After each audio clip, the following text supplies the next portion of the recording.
North Koreans weeping, collapsing, crying uncontrollably in the streets. To an outside observer, this reaction may seem extreme. But for many inside North Korea, they were not just mourning a leader, they were mourning something far greater. In one of the most isolated countries on Earth, a nation armed with nuclear weapons and defined by secrecy, the ruling Kim dynasty has shaped every aspect of life for over 7 decades. But how did this system come to exist? Why do millions appear to worship their leader? And can such a state survive in the modern world? To understand this, we need to go back to the very beginning. To understand North Korea, we must go back to a time before it even existed. By the early 20th century, the entire Korean peninsula had fallen under the control of the Japanese Empire. What Japan presented to the world as a civilizing mission was, for Koreans, a period of harsh repression. Resistance began almost immediately. Thousands of guerrilla fighters took up arms against Japanese rule. But by 1910, most had been crushed, and Korea was formally absorbed into the Japanese Empire. Industrialization followed, but its benefits were uneven. Resources and wealth flowed to Japan, while Koreans faced discrimination, surveillance, and control. Korea was governed like a military colony. Armed police forces monitored daily life. Even schools operated under strict oversight, with authority enforced at every level. Yet, the desire for independence never disappeared. In 1919, inspired by global calls for self-determination after the First World War, protests erupted across Korea. The response was brutal. In one incident, hundreds of demonstrators were locked inside a church and burned alive. Despite this, the movement for independence only grew stronger. Amid this wave of resistance, a new ideology began to take hold: communism. Across the world, communist movements were gaining momentum, inspired by the success of Vladimir Lenin and the Russian Revolution. They promised an end to imperialism, equality among citizens, and a complete transformation of society. For many Koreans living under occupation, these ideas were deeply appealing. Communist groups soon became a driving force in the anti-Japanese struggle. Throughout the 1920s and 1930s, guerrilla fighters and underground movements continued their resistance, often at great cost. The Japanese authorities responded with executions, imprisonment, and widespread repression. Many were killed. Others were forced to flee. Among them, a young guerrilla fighter who would later shape the future of an entire nation, Kim Il-sung. Kim Il-sung was born in 1912 near Pyongyang. Much of his early life remains unclear, shaped by decades of propaganda. What is known is that his family was involved in anti-Japanese activity, forcing them to flee to China while he was still a child. It was there that Kim encountered communism. By the early 1930s, he had joined the Chinese Communist movement, taking part in protests and armed resistance against Japanese forces. When Japan invaded Manchuria in 1931, Kim joined the guerrilla struggle, seeing it as part of a larger fight, not just for China, but for Korea's future. Over time, he built a reputation as a capable and determined fighter, operating across the border regions of China and Korea. In 1937, Kim led one of his most notable raids. Crossing into Japanese-occupied Korea, his forces attacked the town of Pocheonbo, destroying a police station and several government buildings. Militarily, the impact was limited, but symbolically it was powerful. The raid elevated Kim's status and made him one of the most recognized resistance figures in the region, a moment that North Korean propaganda would later portray as the beginning of his rise. But success came with consequences. Japanese forces intensified their efforts to eliminate him, forcing Kim to retreat into the Soviet Union. There, his role shifted. Rather than leading guerrilla attacks, he became part of the Soviet military system, training, regrouping, and waiting. That moment came in 1945. As the Second World War drew to a close, the Soviet Union declared war on Japan and advanced into the Korean peninsula from the north. At the same time, American forces landed in the south. Japan's rule collapsed, but Korea was not unified. Instead, it was divided along the 38th parallel, a line drawn quickly on a map, yet one that would shape the region for decades to come. In the north, the Soviets began establishing a communist system, and for that, they needed a leader. They chose Kim Il-sung. In December 1945, he became the head of the communist leadership in northern Korea, marking the beginning of a rule that would define the country for the next half-century. Kim Il-sung had risen from a guerrilla fighter to the leader of a nation. But almost immediately, questions began to appear. Some claimed that the man who returned to Korea in 1945 was not the same Kim Il-sung who had fought against the Japanese. According to this theory, the original guerrilla leader had either died or disappeared, and that the Soviets had installed another man under his name. These claims were fueled by inconsistencies in early reports and by the secretive nature of Soviet operations at the time. However, most modern historians reject this theory. Several individuals who had known Kim during his years in the resistance later confirmed that he was the same person. While gaps in the historical record remain, there is no strong evidence to support the idea of an imposter. Like many stories surrounding North Korea, the truth has often been obscured, shaped by propaganda, speculation, and political tension. While Kim's identity became the subject of debate, the fate of Korea itself was far more certain. The peninsula was now divided. In the north, the Soviet Union supported the creation of a communist government.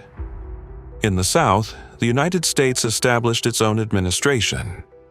What had once been a single nation was now split between two competing systems, becoming one of the first major flashpoints of the Cold War.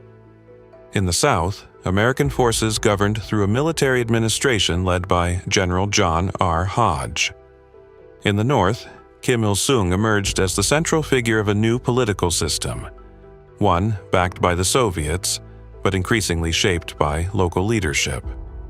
While Soviet influence was significant, historians now generally agree that by the late 1940s, Kim and the emerging North Korean leadership were actively shaping policy themselves. Kim quickly moved to consolidate power. In 1946, sweeping land reforms were introduced.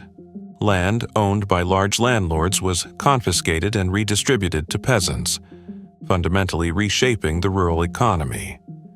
At the same time, the state expanded its control over industry. Banks, transportation, communications, and major industries were nationalized, placing them under centralized control. Economic planning was introduced, with an emphasis on heavy industry. Social reforms followed. In 1946, new laws promoted gender equality in the workforce, granting women formal rights in employment. In the early years after liberation, these reforms led to a period of rapid recovery in the North, helping to stabilize the new regime and strengthen Kim's position. Despite his growing power, Kim Il-sung did not fully control North Korea, at least not yet. The early communist leadership was deeply divided. Several rival factions competed for influence, each with its own vision for the future of the country. Kim's own base of support came from what is often called the guerrilla faction, former anti-Japanese fighters who had built their reputations through armed resistance. their experience, and their connection to Soviet support helped Kim rise to prominence. But they were far from alone. One of the most significant rival groups was the Soviet Korean faction. These were ethnic Koreans who had lived in the Soviet Union, many of whom held Soviet citizenship and maintained close ties to Moscow. Their influence made them a potential threat, especially given the Soviet Union's decisive role in shaping the new state. Another powerful group was the Yan'an faction. These were communists who had spent years in China, fighting alongside Mao Zedong's forces. After the communist victory in China in 1949, their position strengthened, raising the possibility that North Korea could fall under greater Chinese influence. And then there were the domestic communists, many of whom had operated in southern Korea before fleeing north after the arrival of American forces. Their primary goal was clear: the reunification of Korea under communist rule. Among them was Pak Hon-young, one of the most prominent figures in early Korean communism, and one of the few individuals who could rival Kim politically. In fact, both Kim and Pak had been evaluated by Soviet leadership in the mid-1940s as potential leaders of the new state. Kim ultimately emerged on top. But the presence of these competing factions meant that his position was far from secure. For now, he was the leading figure. But the struggle for power within North Korea was only just beginning. It was no surprise that Kim Il-sung placed enormous importance on the military. He had spent much of his life as a guerrilla fighter, and that experience became central to both his identity and his ideology. In fact, the founding date of his anti-Japanese guerrilla forces, April 25th, would later be celebrated as a national holiday. In February 1948, these forces were reorganized into a formal army, the Korean People's Army, or KPA. From the very beginning, the new state introduced conscription, ensuring a steady supply of manpower. But numbers alone were not enough. The Soviet Union played a crucial role in building the KPA, supplying weapons, tanks, aircraft, and artillery. By the late 1940s, North Korea possessed a well-equipped and highly organized military force, one that would soon play a decisive role in shaping the future of the peninsula. While the North was consolidating its power, efforts to unify Korea were collapsing. The newly formed United Nations attempted to organize nationwide elections, but the plan quickly fell apart. The Soviet Union refused to cooperate, rejecting the process and blocking elections in the North. As a result, voting took place only in the South. On August 15, 1948, the Republic of Korea was officially established under the leadership of Syngman Rhee. From the perspective of the United Nations, this was the legitimate government of all Korea. The North responded with its own political system.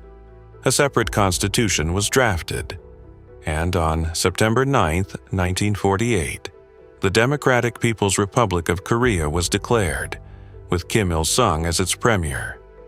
The Korean peninsula was now divided not only in practice, but in identity. Two states, two governments, and two completely different visions for the future. Almost immediately after consolidating power, Kim Il-sung began planning the reunification of Korea by force. The timing, it seemed, was favorable. By 1949, most American troops had withdrawn from the peninsula, leaving the South relatively vulnerable. At the same time, communism was on the rise across the region. The Soviet Union had successfully tested its first atomic bomb, ending the United States' monopoly on nuclear weapons. And in China, Mao Zedong's communist forces had emerged victorious, creating a powerful new ally on North Korea's border. With cautious backing from both Stalin and Mao, Kim moved forward. Stalin agreed to support the invasion with equipment and strategic guidance, but made it clear that Soviet troops would not be directly involved. China, meanwhile, signaled its support, though its full military intervention would come later. Tensions between North and South Korea had already been rising, with frequent clashes along the border. Then, on June 25, 1950, the war began. North Korean forces launched a full-scale invasion across the 38th parallel. Tanks, artillery, and infantry pushed rapidly southward, overwhelming South Korean defenses. The imbalance was stark. The North held clear advantages in manpower, equipment, and especially armor, while the South had virtually no tanks at all. Within days, the situation collapsed. Seoul fell just 3 days after the invasion began. Large portions of the South Korean army were destroyed, captured, or forced into retreat. American forces on the peninsula were limited and unprepared, unable to halt the rapid advance. As North Korean troops moved forward, violence followed. Officials, perceived enemies, and suspected opponents of the regime were targeted and executed. For a brief moment it seemed that victory was within reach, but that moment would not last. The international reaction was swift. The United Nations condemned the invasion almost immediately, and within days authorized a military response. The United States took the lead. For Washington, the stakes were high. There was growing concern that the fall of Korea could destabilize the region, threatening Japan and potentially triggering a wider spread of communism across Asia. Command of the UN forces was given to General Douglas MacArthur, who had previously led American operations in the Pacific during the Second World War. In September 1950, he launched a bold counteroffensive. On September 15th, UN forces landed at Incheon in a large-scale amphibious operation. The impact was dramatic. North Korean supply lines were disrupted, and the front began to collapse. Within days, UN forces recaptured Seoul, and by the end of the month, they had pushed North Korean troops back to the 38th parallel. But the advance did not stop there. In October, UN forces crossed into North Korea. Kim Il-sung's government was forced to retreat, and Pyongyang fell soon after. What had begun as a rapid victory for the North was turning into a potential collapse. While the war shifted on the ground, another campaign was unfolding from the air. As North Korean forces lost control of the front, they also lost control of the skies. UN air forces quickly established air superiority, allowing them to strike targets across the north. The United States led an extensive bombing campaign aimed at infrastructure, industry, and military positions. Cities, transport networks, and industrial centers were heavily targeted. The scale of destruction was immense. Large parts of urban North Korea were damaged or destroyed, and the civilian population suffered significant losses. Estimates vary, but a substantial portion of the country's infrastructure was devastated during the war. For many in North Korea, this period left a lasting impression. Beyond ideology or propaganda, the experience of widespread destruction played a major role in shaping the country's long-term perception of the United States. The course of the war changed dramatically in late 1950. China had repeatedly warned UN forces not to approach its border. When those warnings were ignored, it intervened. On October 25, 1950, large numbers of Chinese troops crossed into Korea, launching a series of surprise attacks against UN forces. The impact was immediate. Caught off guard, UN troops were forced into a rapid retreat. Chinese and North Korean forces pushed south, recapturing Pyongyang and eventually retaking Seoul for a brief period. Once again, control of the war shifted. For Kim Il-sung, the situation was complicated. North Korea had been restored, but at a cost. The scale of Chinese involvement made it clear that survival now depended on external support, while the possibility of reunifying the peninsula grew increasingly uncertain. The war had become larger than Korea itself. UN forces soon regrouped. By early 1951, they launched a counteroffensive, retaking Seoul in March, the city's fourth change of control in less than a year. Once again, the front lines moved north. By mid-1951, both sides had returned to roughly the same positions along the 38th parallel. What followed was not a decisive victory, but a prolonged stalemate. From 1951 to 1953, the war settled into a grinding conflict, with heavy casualties but little movement on the front lines. Fighting continued, but neither side was able to achieve a breakthrough. After years of negotiations, an agreement was finally reached. On July 27, 1953, both sides signed an armistice. It was not a peace treaty. Instead, it was an agreement to stop the fighting. The armistice established a demilitarized zone, the Korean DMZ, creating a heavily fortified boundary between North and South. Technically, the war never ended, and for decades, the Korean peninsula has remained divided, locked in a tense and fragile standoff. The Korean War left North Korea devastated. Its cities lay in ruins. Its economy had collapsed, and its population was exhausted after years of conflict. For Kim Il-sung, the challenge was clear. The country had to be rebuilt from the ground up. The scale of destruction was immense. Industrial output had fallen sharply, and key sectors, including energy, agriculture, and heavy industry, were struggling to recover. North Korea needed more than reconstruction. It needed a complete reset. In the years following the war, Kim Il-sung outlined a set of priorities that would define the country's direction. First, the regime would strengthen its political system.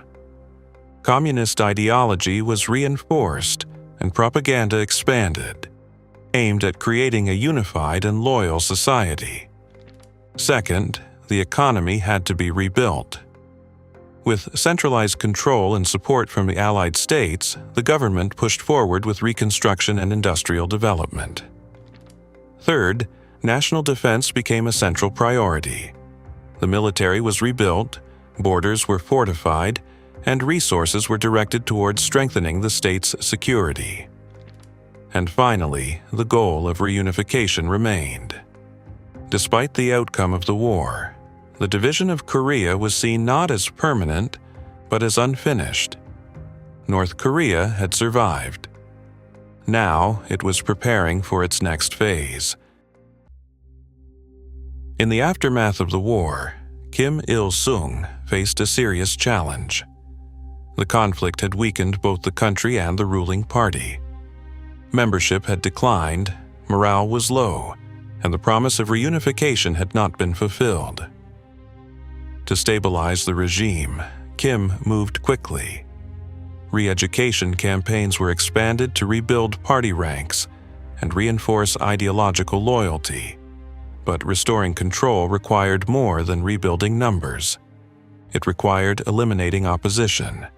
The failure of the war created an opportunity. Rather than accepting responsibility, Kim redirected blame toward his political rivals. Different communist factions were accused of incompetence, disloyalty, and even espionage. One of the first high-profile figures to fall was Ho Ka-hai, a leader associated with the Soviet Korean faction. He was removed from power and publicly blamed for failures during the war. Shortly afterward, he died under circumstances officially described as suicide. Another major target was Park Hon-young. Once a key figure in Korean communism, he had promised that the population in the South would rise in support of the North during the invasion. When that did not happen, he became an easy target. In 1953, he was dismissed from his position. He was later arrested, accused of espionage, and after a show trial, executed in 1955. These cases were not isolated. In the years following the war, hundreds of officials were removed, imprisoned, or executed.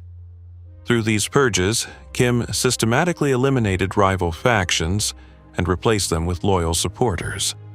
By the mid-1950s, his control over North Korea was no longer contested. With his power largely secured, Kim Il-sung turned to a larger question. What kind of state would North Korea become? His answer was an ideology that would shape the country for decades to come. Juche. First articulated in the mid-1950s, Juche is often translated as self-reliance.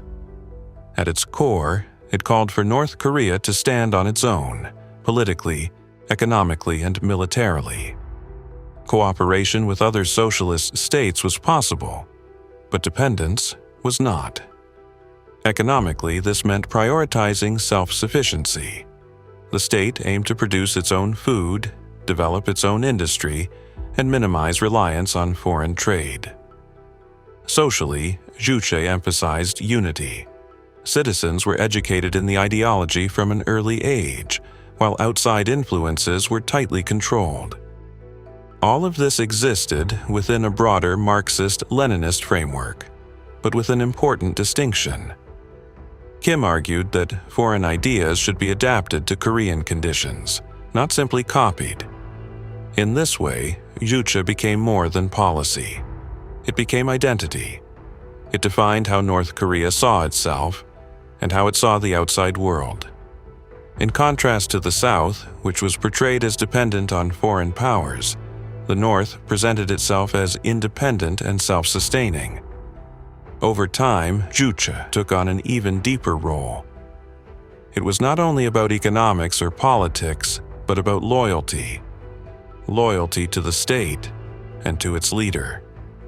To understand North Korea, one must understand Juche. North Korea now had a direction. It had an ideology, but it also needed a center. Kim Il-sung made himself that center. In the 20th century, personality cults were not uncommon. Leaders like Stalin and Mao had already built systems centered around their own image. But in North Korea, this process would go even further. In 1953, Kim formally adopted the title Suryong, often translated as Great Leader. He was no longer just a political figure. He became the symbolic embodiment of the state itself. This had important consequences. Criticism of Kim was no longer seen as political disagreement, but as disloyalty to the nation. And in a system that demanded absolute unity, loyalty to the state became inseparable from loyalty to its leader. Over time, this developed into an extensive personality cult. Kim's image was placed at the center of public life, in schools, workplaces, and homes.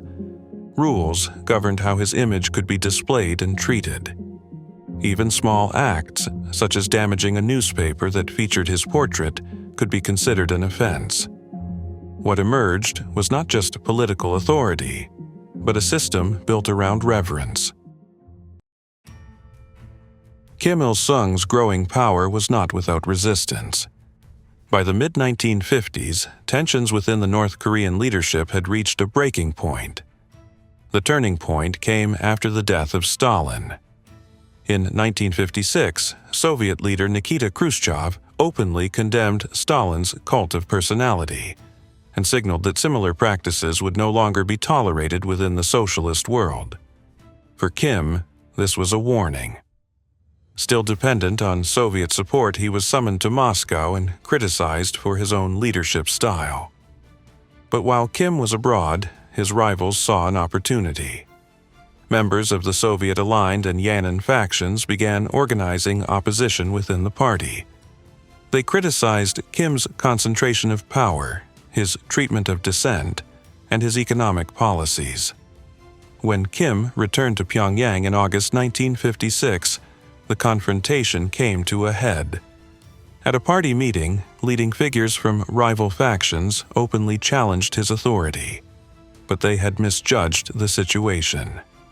Kim still commanded strong support, particularly among those who viewed him as a national figure, not just a political leader.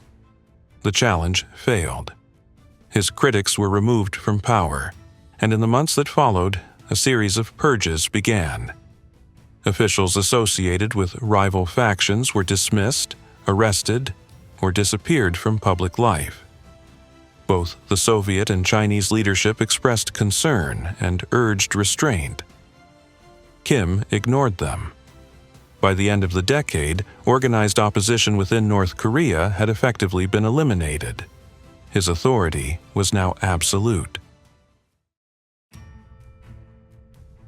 With political control secured, Kim turned to rebuilding the economy. In the mid-1950s, the government launched a series of economic plans aimed at rapid industrial recovery.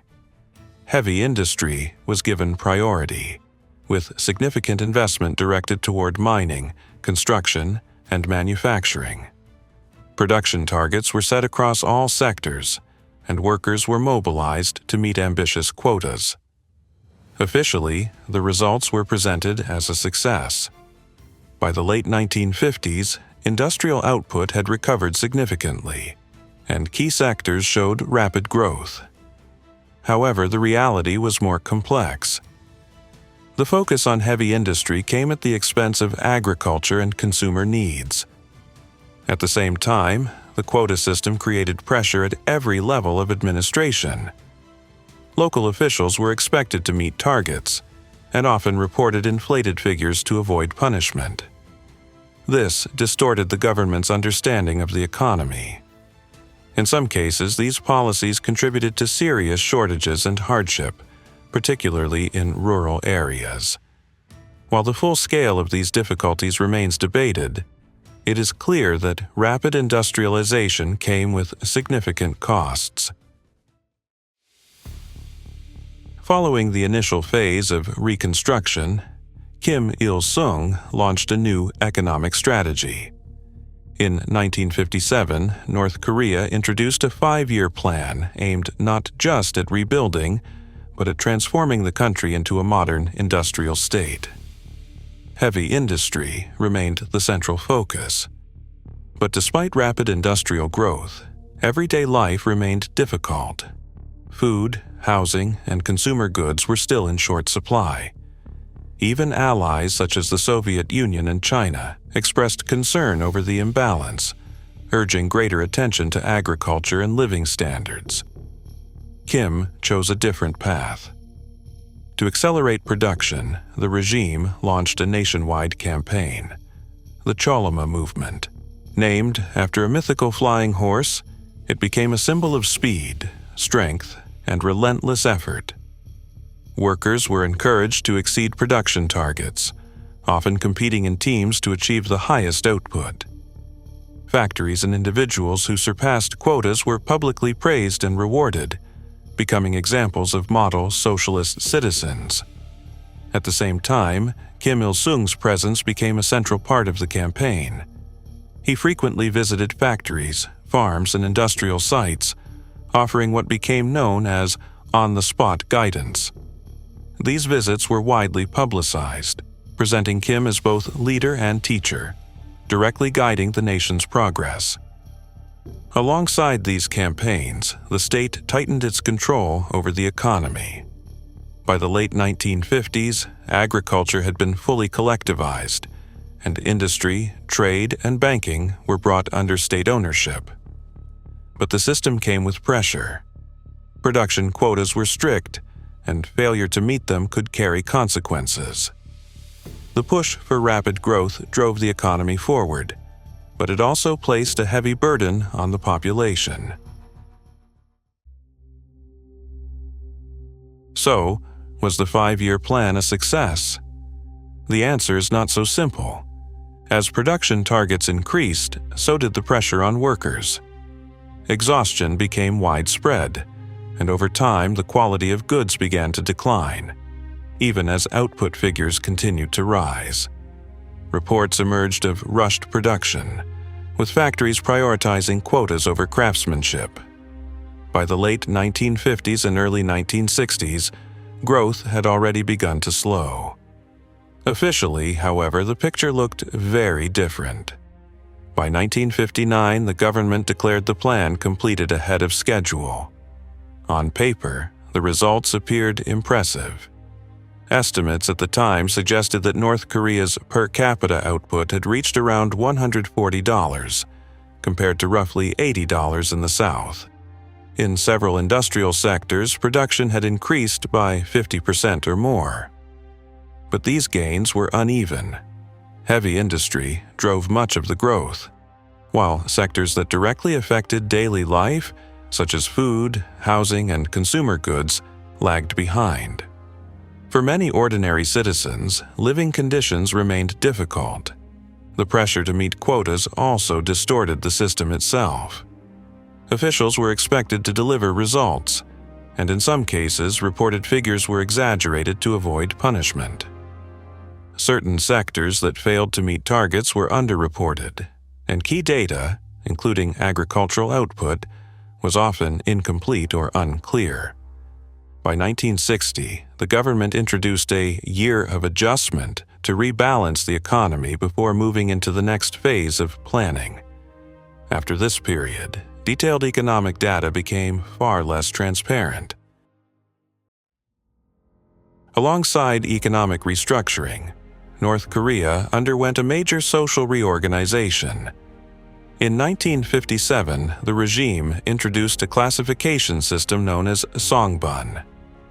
At its core, Songbun categorized citizens based on their background and perceived loyalty to the state.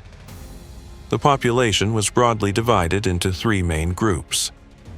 The core class, estimated at around 25 to 30% of the population, consisted of those considered loyal, including families of revolutionary fighters, soldiers, and traditional peasants. The wavering class, making up roughly 40 to 50%, included groups whose loyalty was seen as uncertain, such as middle-class families, small traders, and those with foreign connections. The remaining hostile class, around 20 to 30%, included those viewed as politically unreliable, including former elites, religious groups, and individuals with ties to the South. This system was not symbolic. It directly shaped people's lives. A person's songbun could influence their education, career opportunities, housing, and access to food and health care. The state maintained detailed records on citizens, tracking their classification over time. Movement within the system was possible, but limited. Improving one's status was difficult. Falling in status, however, could happen quickly. In this way, Songbun became a powerful tool of control, structuring not only society, but the everyday lives of millions. Alongside economic and social reforms, the regime intensified its control over information. Propaganda became a central tool of the state. Citizens were told that they were living in one of the most advanced and harmonious societies in the world, a country free from the problems that affected other nations. Official narratives painted a picture of near perfection. Schools, workplaces, and public life were presented as orderly and unified. Social issues were rarely acknowledged, and the image of the state emphasized stability, discipline, and collective success. In some accounts, even everyday realities were reshaped. Teachers and officials described a society without disorder, where people worked, studied, and lived in complete alignment with the ideals of the state. But this image did not reflect the full reality. The regime tightly controlled what could be seen, both by its own citizens and by foreign visitors. Access was limited and carefully managed. Observers who visited the country often noted how little of its difficulties were visible in public life. The absence itself raised questions. Behind the image of order and success, there was a system designed to remove or conceal anything that challenged it. Some aspects of society were simply hidden from view. Others were dealt with more harshly. In this way, the image of North Korea was not only constructed, it was enforced. A system built on control also required a system of punishment. In North Korea, that system took the form of an extensive network of prisons and labor camps, developed in the early years of Kim Il-sung's rule. Arrests could be triggered by accusations of disloyalty, political dissent, or violations of state ideology. The legal process was tightly controlled. Trials often emphasized ideological judgment, with outcomes that were, in many cases, predetermined. Sentences ranged from years of imprisonment to indefinite detention. The prison system itself drew comparisons to other centralized systems of the 20th century, including the Soviet labor camp model. Many facilities functioned as labor camps, where inmates were required to work in industries such as mining, construction, or agriculture. These camps were not only punitive, but also intended to reshape behavior through discipline and ideological instruction.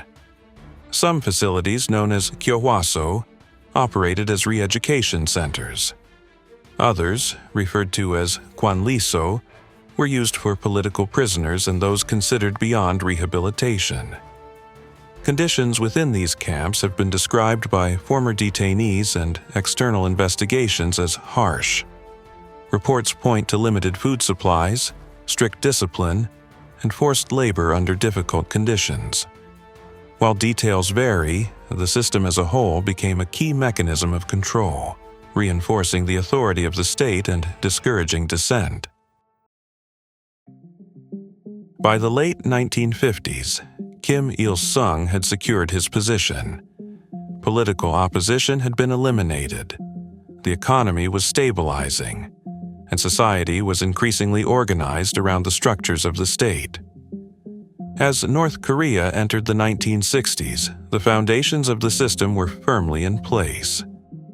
A centralized leadership, a controlled economy, and a society shaped by ideology, classification, and enforcement. As the 1960s began, North Korea continued its push for rapid industrial and military development. Heavy industry remained the priority, but in practice, strict self-reliance proved difficult. To sustain growth, the regime increasingly turned to foreign technology and equipment. At first, the Soviet Union remained the primary supplier. However, tensions over pricing, quality, and political differences gradually emerged. In response, North Korea began to expand its economic contacts beyond the socialist bloc. By the late 1960s, it had started importing machinery, industrial plants, and technology from Western countries and Japan. For Pyongyang, this was a pragmatic decision. Western equipment was often more advanced, and in some cases more cost-effective. These imports supported the expansion of key industries, including steel, chemicals, and construction materials. During this period, trade with non-socialist countries grew significantly, marking a rare phase of limited economic openness. Much of this development, however, was financed through credit, and by the early 1970s, it became increasingly difficult for North Korea to meet its repayment obligations. As debts accumulated, relations with Western partners deteriorated. The brief period of expanded economic engagement began to fade.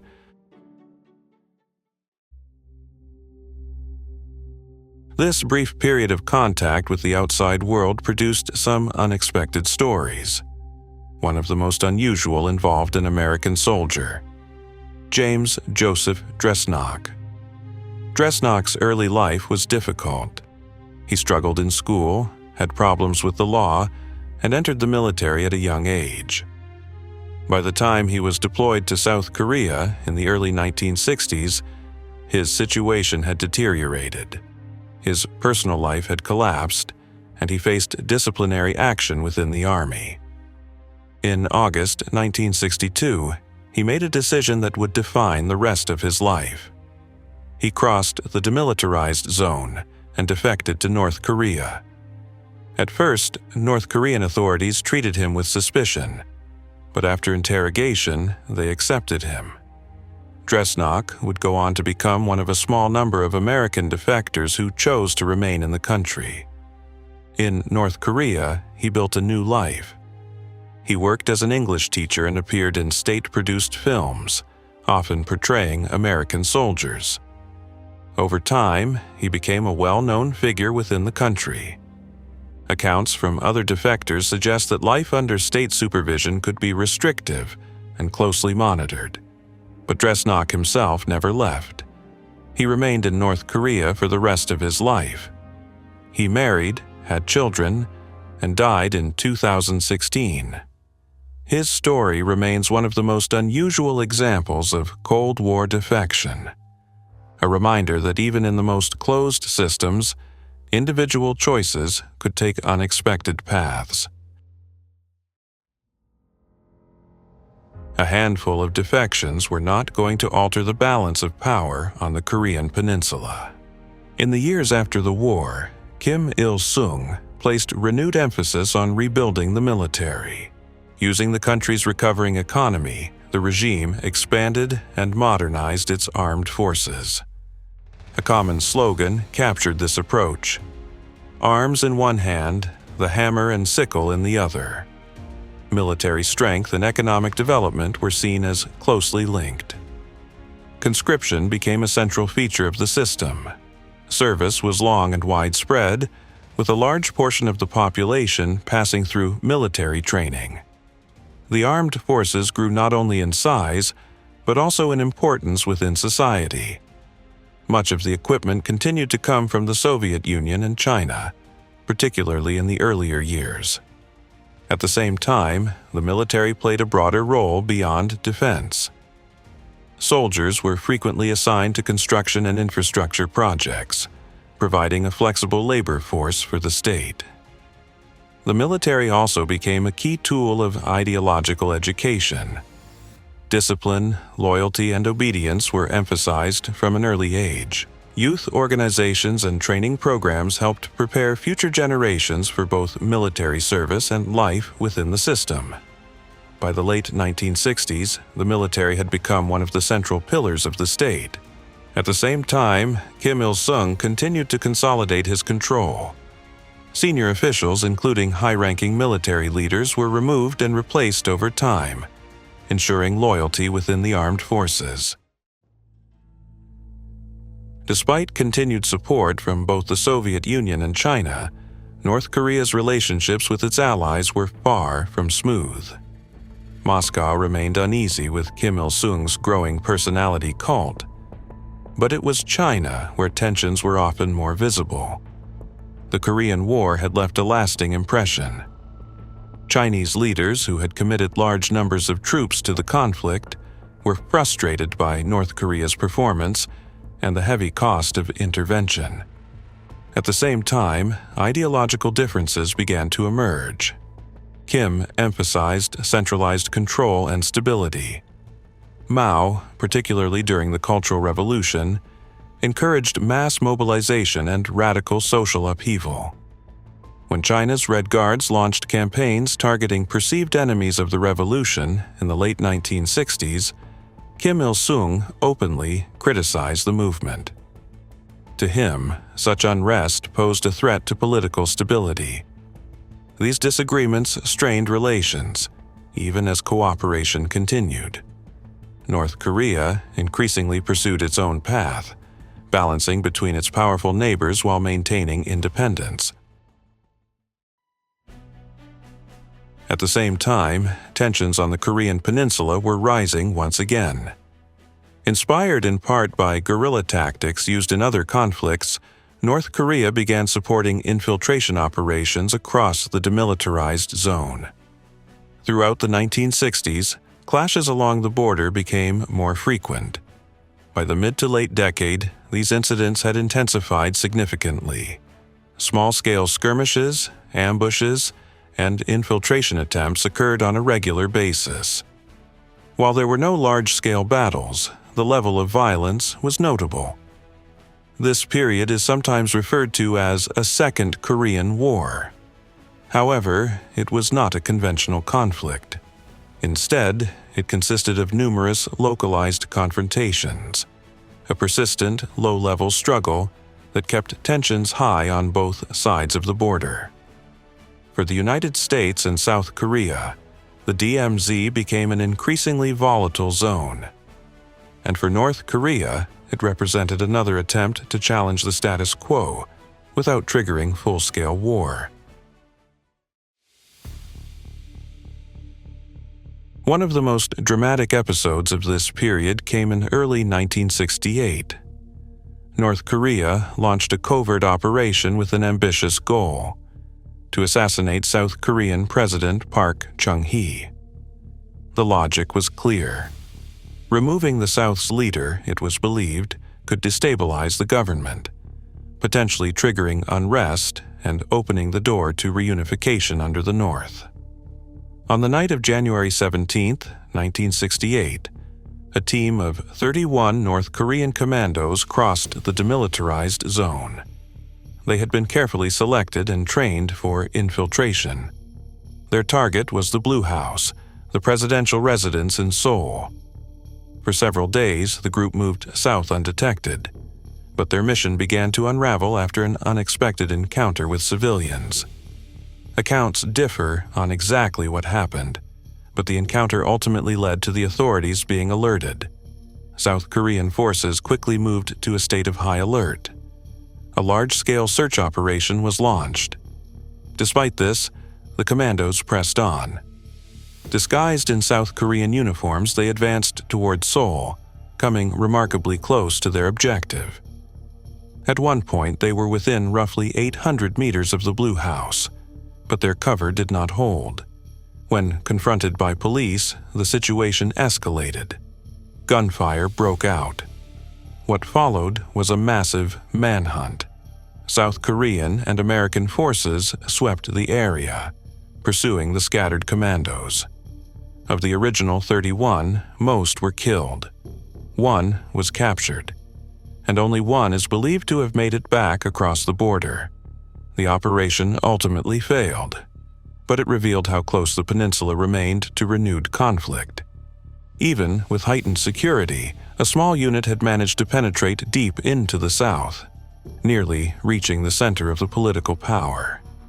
At the time, the incident unfolded alongside escalating conflict elsewhere in Asia, including the war in Vietnam. In this broader context, tensions on the Korean peninsula remained contained, despite moments that could have led to something far larger. North Korea officially denied direct involvement in the raid, but few observers doubted that the operation had been organized at the highest levels. Just days after the Blue House raid, tensions escalated even further. In January 1968, North Korea seized a United States Navy intelligence vessel, the USS Pueblo.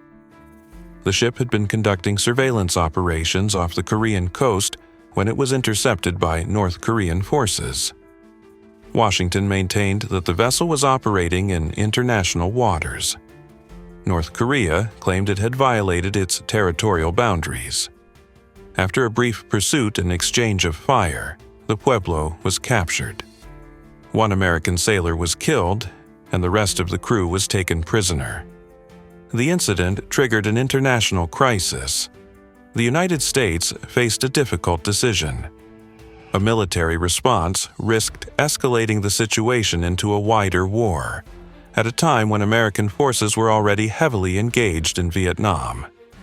Instead, Washington pursued a diplomatic solution. Meanwhile, the captured crew remained in North Korean custody for months. tensions did not stop there. Throughout 1968, infiltration attempts and clashes along the demilitarized zone continued. Dozens of incidents were recorded, resulting in casualties on both sides. In one particularly brutal episode, civilians were killed during an infiltration operation, further escalating the conflict and hardening attitudes in the South. The situation alarmed the international community. Both communist and non-communist states called for restraint.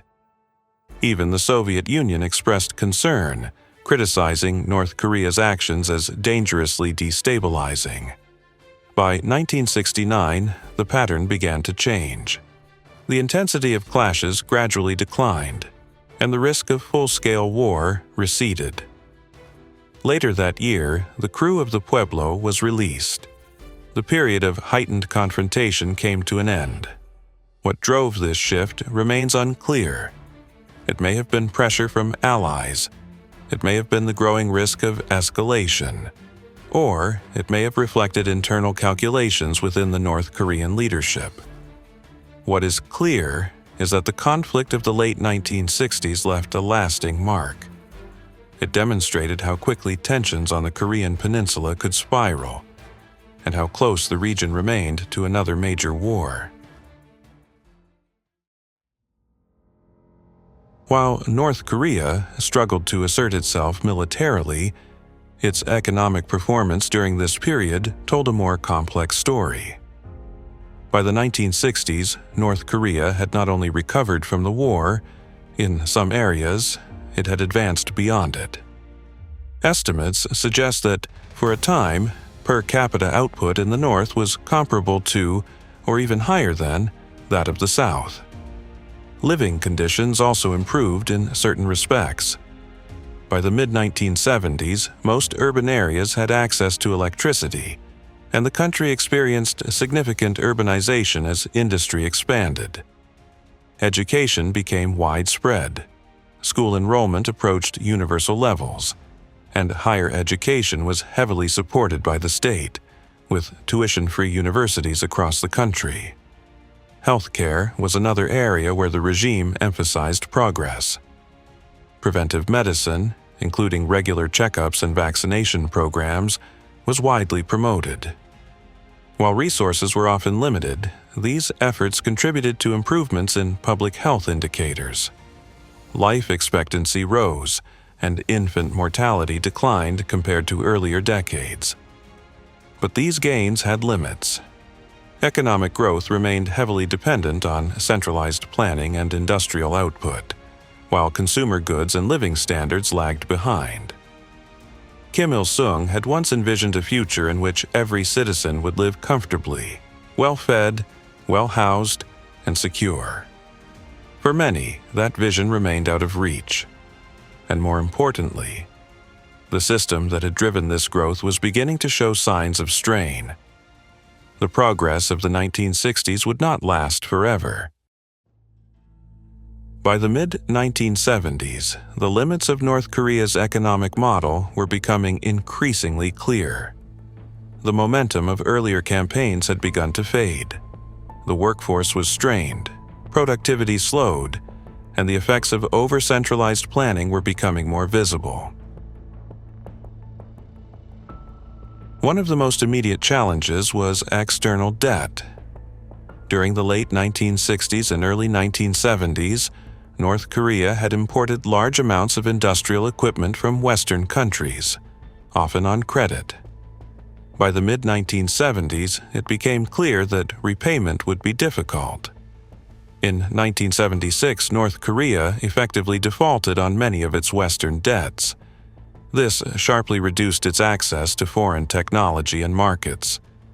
Global conditions made matters worse. The oil shocks of the 1970s and broader economic instability placed additional pressure on an already fragile system. At the same time, reliable economic data became scarce. From the late 1960s onward, the government limited the publication of detailed statistics, making it increasingly difficult to assess the true state of the economy. Economic performance was uneven. Some sectors showed growth, while others lagged behind. The emphasis on quotas and output targets encouraged distorted reporting and inefficient allocation of resources. In practice, this meant that success in certain industries could mask weaknesses elsewhere. Despite these challenges, the situation was not uniformly negative. In the early 1970s, many indicators still showed improvement. Housing construction expanded, and both industry and agriculture saw periods of growth. For a time, living conditions in North Korea remained relatively stable, particularly when compared to earlier decades. The regime attempted to stimulate the economy through new initiatives, including efforts to increase the production of consumer goods. However, these campaigns struggled to overcome deeper structural problems. Declining productivity and quality limited their effectiveness, and the underlying issues remained unresolved. By the late 1970s, the gap between North Korea and its neighbors was becoming increasingly apparent. South Korea, along with Japan, experienced rapid economic growth, transforming their economies and raising living standards. North Korea, by contrast, struggled to maintain momentum. As a result, it became more reliant on support from the Soviet Union and China, both economically and politically. Changing global dynamics in the 1970s presented new challenges for North Korea. The international environment was shifting, and Pyongyang had to adapt. Following the United States' withdrawal from Vietnam, Kim Il-sung once again considered the possibility of reunifying Korea by force. The success of North Vietnam appeared to offer a model. If a smaller state could challenge the United States and prevail, perhaps Korea could follow a similar path. But the situation on the peninsula was very different. By the 1970s, North Korea no longer held a clear military advantage over the South. South Korea's economy and armed forces had grown significantly, while the balance of power had become more uncertain. Kim raised the idea with China, but Beijing was cautious. The Korean War was still a recent memory, and China had borne a heavy cost in that conflict. There was little appetite for another war on the peninsula. At the same time, China's foreign policy was changing. By the early 1970s, Beijing had begun to normalize relations with the United States, seeking to reduce tensions and open new economic opportunities. Supporting renewed conflict in Korea would have risked undermining those efforts. As relations with both China and the Soviet Union became more complex, North Korea looked to expand its diplomatic reach. It sought connections beyond the traditional socialist bloc. Some of these relationships were short-lived. Others proved more durable. North Korea developed ties with a number of countries in the developing world, including states in Africa and Southeast Asia. These relationships were often based on shared political interests, including centralized authority and opposition to Western influence.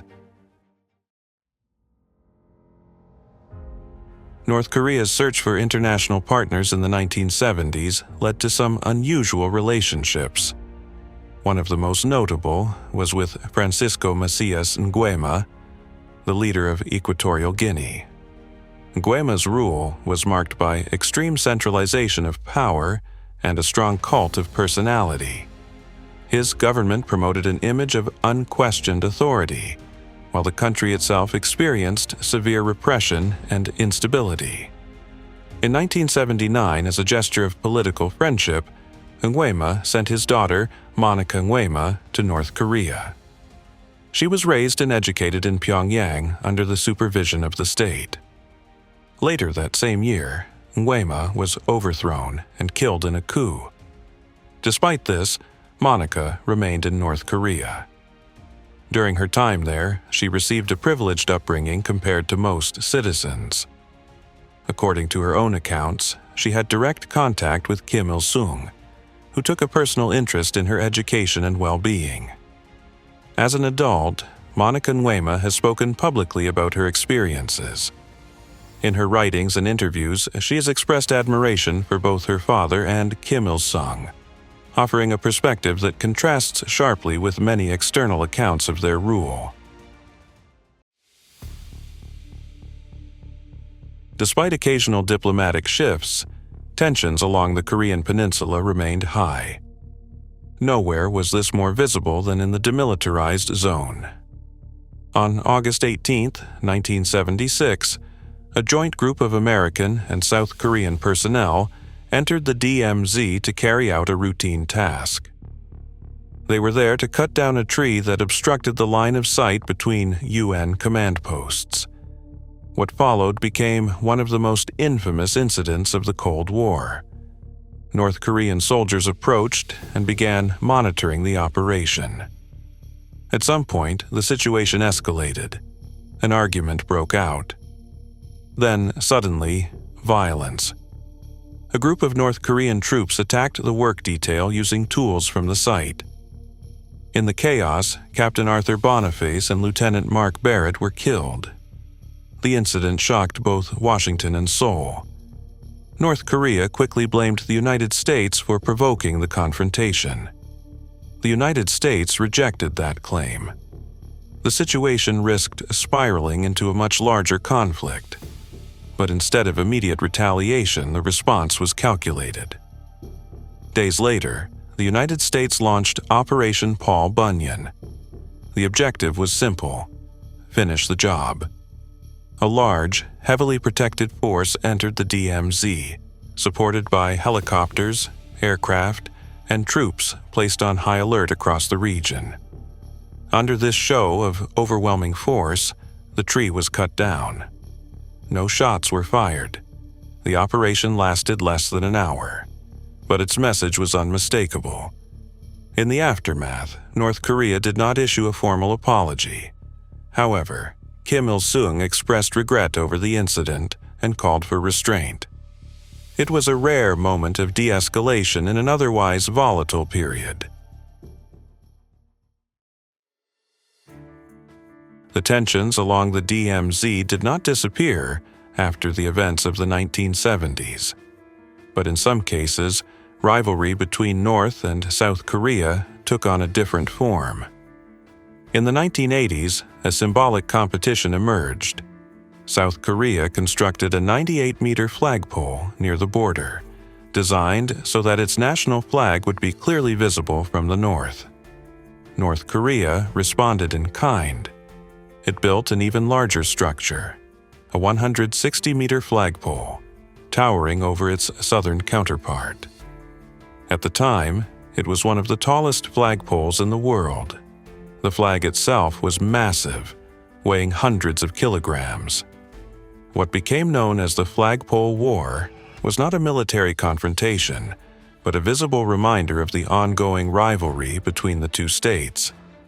Even in moments of relative calm, the competition between North and South continued, sometimes not through weapons, but through symbols.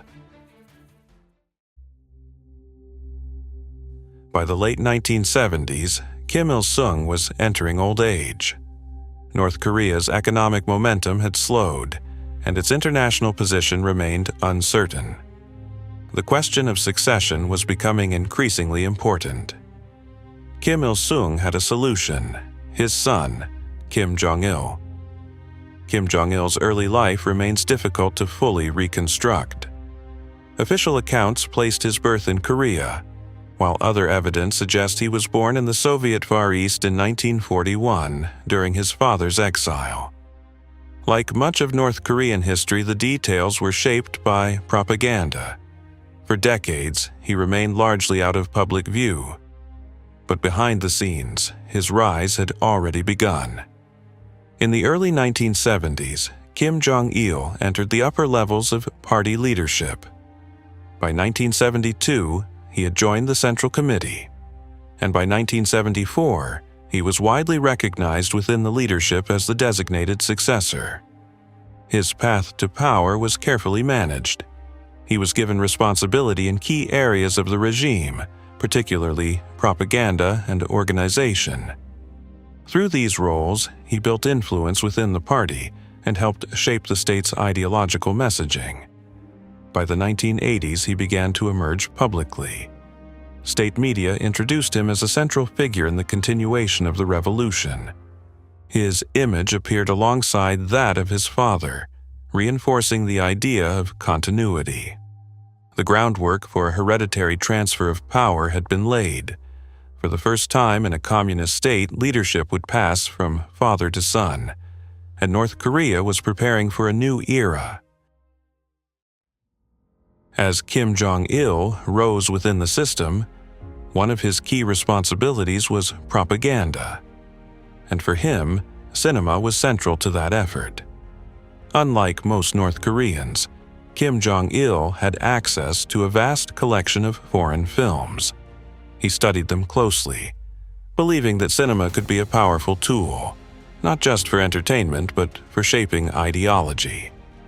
His ambition was clear: to build a North Korean film industry capable of competing with the outside world.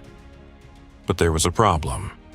The country lacked the talent and experience to produce films at that level. So Kim turned to a more unconventional solution. In 1978, South Korean actress Choi EUN-HEE was abducted while in Hong Kong and taken to North Korea. Months later, film director Shin Sang-ok, her former husband, was also abducted under similar circumstances. The two were eventually reunited in Pyongyang. There, they were placed under close supervision, but also given resources to produce films. After initial resistance, they began working within the system. Over the next several years, they created a series of films for the North Korean state. Some followed traditional propaganda themes. Others were more ambitious. One of their most well-known productions was Pulgasari, a large-scale fantasy film often compared to Japanese kaiju cinema. It stood out for its production value and remains one of the most widely discussed North Korean films. Despite the relative privileges they received, Shin and Choi were not free. In 1986, during a trip to Europe, they managed to escape and sought asylum at a United States embassy. Their story became one of the most unusual cultural episodes of the Cold War, a striking example of how far the regime was willing to go in pursuit of its ambitions. Shin and Choi were not the only people taken to North Korea during this period. From the 1970s onward, the regime was involved in a series of covert abductions of foreign nationals. Many of the victims were taken from Japan, though cases were also reported in other countries. The targets varied. Some were young individuals, others were couples. In several cases, people simply disappeared without explanation. Those abducted were brought to North Korea and forced to remain there. In some instances, they were used to teach language and culture to North Korean agents. Others were integrated into controlled communities, living under constant supervision. The full scope of these operations remains unclear. For decades, North Korea denied that the abductions had taken place.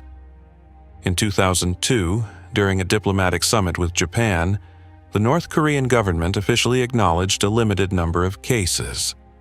Several abductees were allowed to return. However, the number admitted by the state was significantly lower than estimates suggested by investigators and families. To this day, the fate of many individuals remains unknown. The issue continues to be a major point of tension in North Korea's relations with Japan. In the early 1980s, North Korea became increasingly isolated on the international stage. Tensions escalated further, following a series of violent incidents abroad. One of the most serious occurred in 1983. On October 9th, South Korean President Chun Doo-hwan was scheduled to attend a wreath-laying ceremony in Rangoon, today's Yangon, Myanmar. The event was to take place at the Martyrs' Mausoleum, a site of national significance. Just minutes before the ceremony began, a powerful explosion tore through the structure. A bomb, planted in advance, detonated inside the memorial. The attack was devastating. 21 people were killed, and dozens more were injured. Among the victims were senior South Korean officials, including members of the cabinet, as well as Burmese civilians and journalists. President Chun survived, delayed by traffic and arriving after the explosion. An investigation quickly pointed to North Korean involvement. Authorities identified several suspects linked to North Korean military intelligence. In the aftermath, one suspect was killed during a confrontation with security forces, while others were captured. Under interrogation, one of the surviving agents provided details that implicated the North Korean state. The incident had serious diplomatic consequences. Myanmar severed relations with North Korea, and internationally, the attack reinforced perceptions of the DPRK as an unpredictable and dangerous actor. In 1987, one of the deadliest incidents associated with North Korea took place. It involved the destruction of Korean Air Flight 858. On November 29th, two operatives traveling under false identities boarded the aircraft during its multi-leg journey from the Middle East to Seoul. According to later investigations, they carried an explosive device concealed within personal belongings. At a scheduled stopover, they left the plane, leaving the device behind. Hours later, as the aircraft flew over the Andaman Sea, the bomb detonated. All 115 people on board were killed. The two suspects were later apprehended in Bahrain. During their capture, both attempted suicide. One died. The other, Kim Hyeon-hwae, survived and was taken into custody. In subsequent interrogations, Kim provided testimony linking the operation to North Korean intelligence. According to her account, the attack had been ordered at a high level, with the intention of creating instability and undermining confidence ahead of the 1988 Seoul Olympics. Her case drew international attention. Although she was sentenced to death in South Korea, she was later pardoned. Authorities argued that she had been trained and indoctrinated from a young age, raising questions about individual responsibility. The incident had major international consequences. It intensified North Korea's isolation and led to its designation by the United States as a state sponsor of terrorism. North Korea has consistently denied involvement in the attack. However, the findings of international investigations and Kim's testimony have shaped the prevailing understanding of the event. The 1980s brought mounting external challenges for North Korea. In response, the regime turned inward, investing in large-scale construction projects that were meant to demonstrate progress and stability. Some of these projects served practical purposes.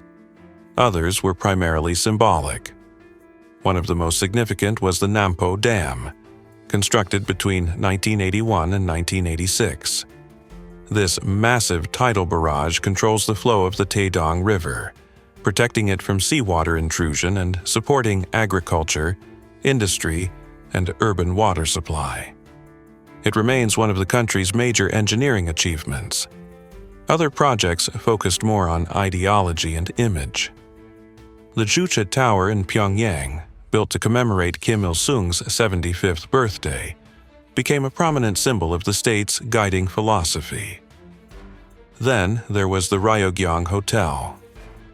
Planned as a landmark of modernization, the pyramid-shaped skyscraper was intended to showcase North Korea to the world. Construction began in 1987, with ambitious plans for completion in the early 1990s. but the project encountered serious technical and financial difficulties. Construction stalled, and for years the structure stood unfinished, dominating the skyline of Pyongyang. Together, these projects reflected both the ambitions of the regime and the growing strain on its resources. While North Korea pursued these internal projects, the world around it was changing rapidly.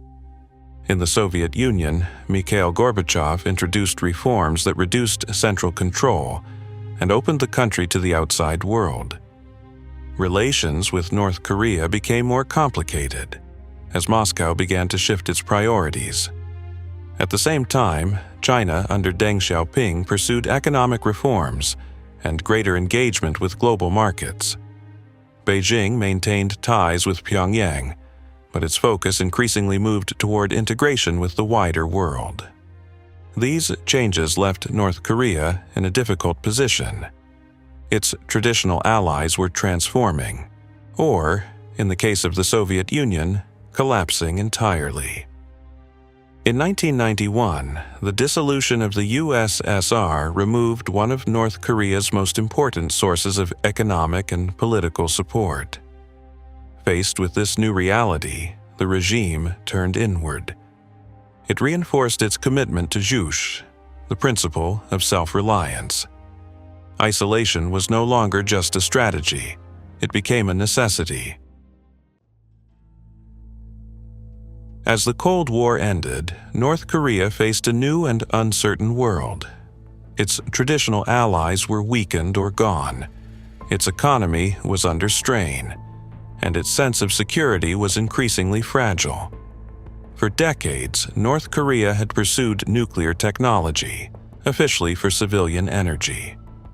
Much of this development had been supported by the Soviet Union.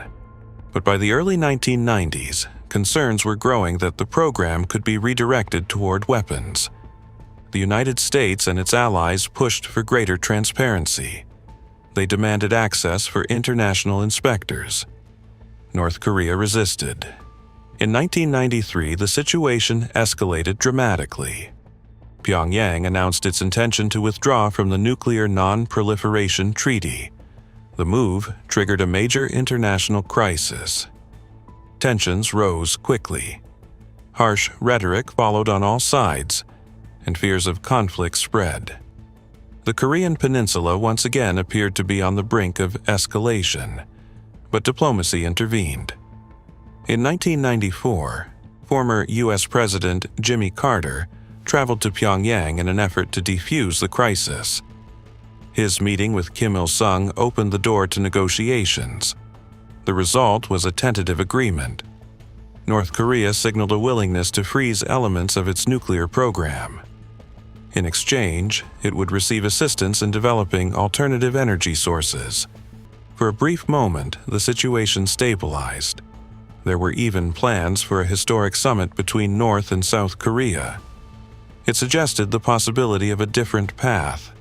But that moment would not last, and neither would the man who had led North Korea since its founding. In July 1994, an era came to an end. On July 8th, Kim Il-sung, the founding leader of North Korea, died at the age of 82 after suffering a heart attack. The state had long prepared for this moment. Plans for the announcement, mourning period, and funeral had been carefully arranged. When the news was finally released, it spread rapidly across the country. Public life came to a halt. Factories paused, schools gathered students. People assembled in homes and public spaces to hear the announcement. What followed was an extraordinary display of mourning.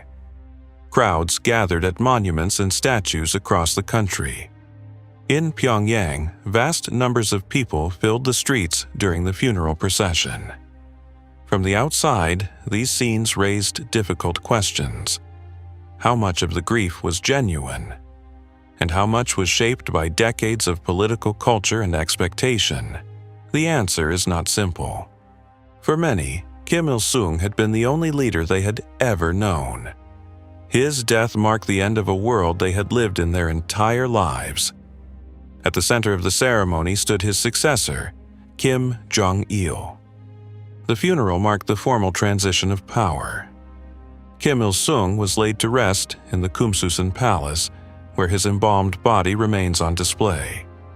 He was also designated Eternal President, a title that symbolized his continued presence in the state's ideology. Kim Il-sung's legacy is complex and deeply contested. For decades, he shaped every aspect of life in North Korea, politically, economically, and socially. Under his rule, the country experienced both reconstruction and hardship. Ambitious goals were pursued, but many of them remained unfulfilled. By the time of his death, North Korea faced significant challenges. Its economy had weakened, its international position had become more isolated, and the gap between North and South Korea had widened. Yet the system he built endured, and as one era ended, another was just beginning. The death of Kim Il-sung may have come suddenly, but the rise of his son had been years in the making. By the time power formally passed to him, Kim Jong-il was already deeply embedded within the system. He had spent decades shaping propaganda, managing party structures, and consolidating influence behind the scenes. But despite all of this preparation, he faced a problem his father never had. He was not Kim Il-sung. He lacked the revolutionary myth, the guerrilla legacy, the larger-than-life story that had defined the founding leader. And in a system built so heavily on personal mythology, that gap had to be filled. So the regime did what it had always done. It created a legend. State propaganda elevated Kim Jong-il far beyond the realm of ordinary leadership. Official narratives claimed that he had been born on a sacred mountain, with signs in the heavens marking his arrival. Stories described him as a man whose very presence could influence nature itself. His talents, too, were portrayed as limitless. He was said to have authored countless works, from ideological texts to operas and film scripts, presented as the intellectual engine of the regime. In cultural production, he was depicted not just as a patron, but as a creator whose influence shaped every major artistic output in the country. Even his personal abilities were mythologized. Accounts circulated of extraordinary achievements in sports, perfect games, impossible feats, effortless mastery. These stories were not meant to be questioned. They were part of a broader narrative designed to present him as exceptional in every possible way. Over time, the line between leadership and legend became almost indistinguishable. At the same time, very little was publicly known about his real life. Behind the carefully constructed image, Kim Jong-il remained a deeply private figure. Reports from outside sources suggest a lifestyle that differed sharply from the austerity promoted in official ideology, including a strong interest in foreign films and culture, something largely inaccessible to ordinary citizens. In the end, the contrast was striking. On one hand, a leader portrayed as almost superhuman. On the other, a system increasingly under pressure, economically, politically, and socially. The myth was in place, but reality was about to test it. By the mid-1990s, North Korea was facing a perfect storm. Years of economic stagnation, mounting debt, the collapse of Soviet support, and deep structural weaknesses had left the country extremely vulnerable. Its agricultural system, built on rigid collectivization and central planning, functioned even in the best of times on a narrow margin.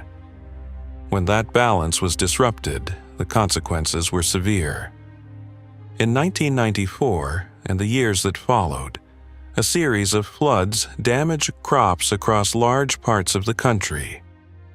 Harvests failed, supply chains faltered, and with no external buffer to fall back on, the food system began to collapse. The regime referred to the crisis as the arduous march. For ordinary people, it was something far more immediate: hunger. As the situation worsened, food shortages spread nationwide. Large numbers of people began to starve. Precise figures remain debated, but the human cost was immense. Social structures began to strain under the pressure. The state distribution system, which had long been the backbone of the daily survival, became unreliable. In its place, informal markets, already present beneath the surface, expanded rapidly. For many families, these markets became the only way to survive. People moved in search of food, often without official permission. Laws requiring travel permits became increasingly difficult to enforce as necessity overrode regulation. In some areas, reports described rising disorder, with vulnerable groups, including children, left to fend for themselves. The crisis also revealed cracks within the system itself. There were signs of unrest and dissatisfaction, though information from this period remains limited and tightly controlled. At the same time, the leadership faced a difficult choice. Accepting external aid risked undermining the principle of self-reliance, but refusing it risked deepening the crisis. Kim Jong-il's response reflected this tension. Public messaging emphasized stability and ideological unity, while responsibility for failures was often placed on lower-level officials. At the same time, North Korea did begin to accept international food aid, though cautiously, and often on its own terms. The famine of the 1990s marked a turning point. It exposed the limits of the system built in earlier decades. It reshaped everyday life, and it forced the country into a new phase of survival. By the late 1990s, the famine had not yet run its course. In 1997, another year of drought extended the crisis, pushing an already exhausted population even closer to the edge. But while the humanitarian situation worsened, the regime's priority was not only survival, it was control. The language of the crisis itself became restricted. Terms such as famine or starvation were discouraged in official and public use, replaced by the state narrative of the arduous march. At the same time, the government intensified internal surveillance. One of the most feared instruments of this control was the Simhwajo, a special investigative body reportedly established in the mid-1990s. Its role was to root out perceived disloyalty within the party and state, particularly during a time when hardship risked undermining authority. Senior officials, including party members at various levels, were investigated, removed, and in some cases executed. The exact scale of these purges remains uncertain, but they reinforced a clear message. The system would endure, even under extreme strain. Despite efforts to control the narrative, the scale of the famine became increasingly difficult to conceal. International organizations and aid groups began to document the crisis. Under growing pressure, North Korea gradually expanded its acceptance of foreign food assistance. By the late 1990s, these efforts began to stabilize the situation. The famine eased, though at immense human cost. Estimates vary widely, and precise figures remain debated, but the impact on the population was profound and long-lasting. Even as the country struggled internally, tensions with the South did not disappear. They resurfaced at sea. The maritime boundary in the Yellow Sea had long been a point of contention. Rich fishing grounds near the disputed line were economically valuable, and in a time of scarcity, even more so. In June 1999, North Korean patrol and fishing vessels began crossing the boundary near Yeonpyeong Island. South Korea responded with its own naval presence. At first, the encounters were tense but controlled, ships maneuvering, shadowing, and attempting to push one another back. Over several days, the situation escalated. More vessels arrived. Heavier ships joined the standoff. What began as maneuvering turned into physical confrontation, with ships colliding in attempts to force the other side away. On June 15th, the situation finally tipped. Gunfire broke out. For a brief but intense period, the confrontation turned into open combat. The clash ended quickly. A North Korean patrol boat was sunk, and several others were damaged. Casualties were reported on the North Korean side, while South Korean forces sustained relatively limited damage. Despite the severity of the incident, the conflict did not escalate further. Both sides stepped back. As in many such incidents, the narratives that followed differed sharply. Each side presented its own version of events, but the underlying reality remained unchanged. Even in the midst of internal crisis, the Korean Peninsula remained one of the most volatile regions in the world. The Battle of Yeonpyeong may not have been a decisive conflict, but it was a reminder of North Korea's limitations, something that likely did not sit well with Kim Jong-il. Although he had never served on the front lines himself, Kim was deeply focused on the military. His involvement went back years.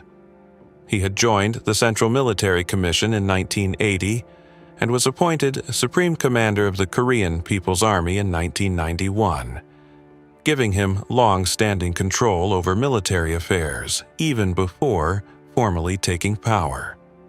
When he became leader, that focus intensified. Kim's governing philosophy came to be known as Rangoon, or military first. Under this doctrine, the military was no longer just a tool of the state. It became its foundation. Resources, attention, and political importance were increasingly directed toward the armed forces, elevating them above all other sectors of society. In the logic of Rangoon, it was the military, not workers or peasants, that stood as the true vanguard of the revolution. Soldiers were portrayed as the most loyal, disciplined, and ideologically pure members of society, and therefore the key to the country's survival in a hostile world. Over time, the army became a model for the entire population. Discipline, obedience, and sacrifice were no longer just military values, they were expected from everyone. Propaganda increasingly framed daily life as part of an ongoing struggle, casting ordinary citizens as participants in a permanent state of confrontation with external enemies. But even with the military at the center of national life, economic problems did not disappear.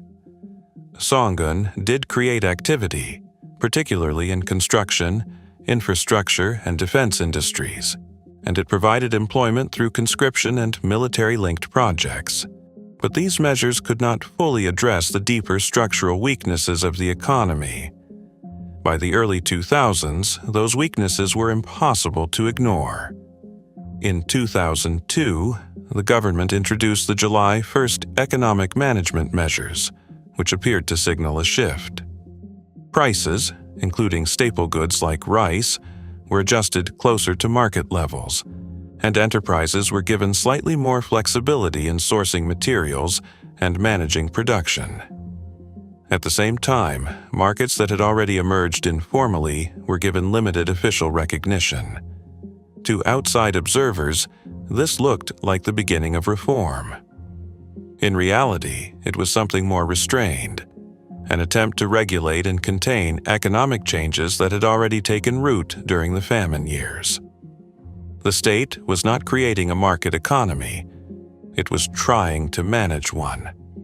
This cautious opening was reinforced in 2004 with the creation of the Kaesong Industrial Complex, a joint project between North and South Korea.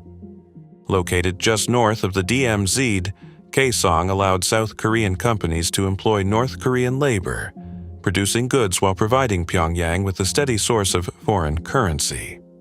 Though limited in scale, it represented a rare moment of direct economic cooperation between the two Koreas.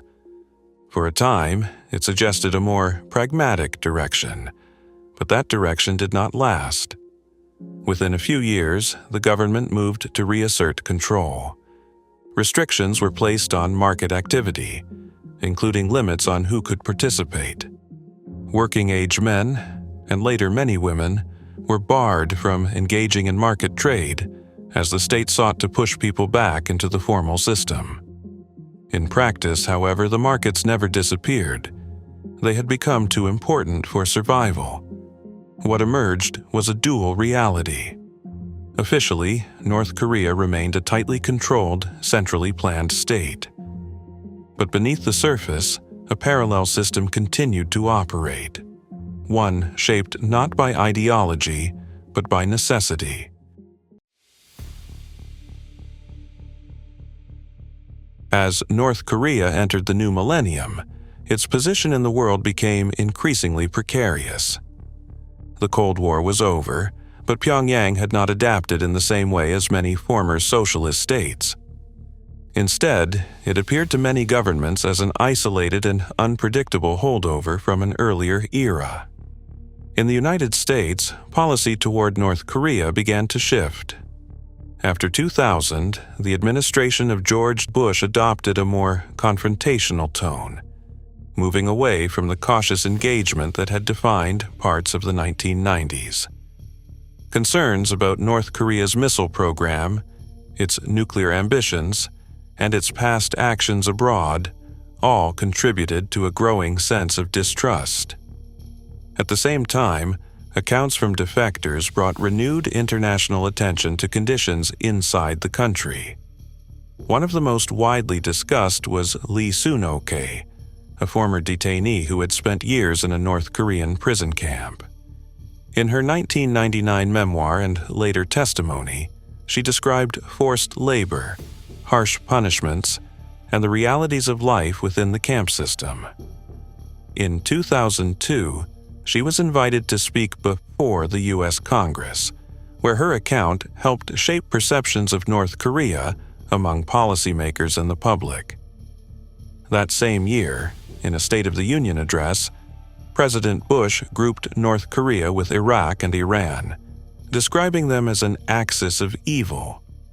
The phrase reflected a broader shift in U.S. foreign policy after the attacks of September 11, 2001. A period in which Washington became increasingly focused on states seen as potential security threats. For North Korea, the consequences were significant. Diplomatic tensions intensified, and mistrust deepened on both sides. While China and Russia maintained relations with Pyongyang, the global balance had changed. Neither country was positioned to counter the United States in the way they once had during the Cold War.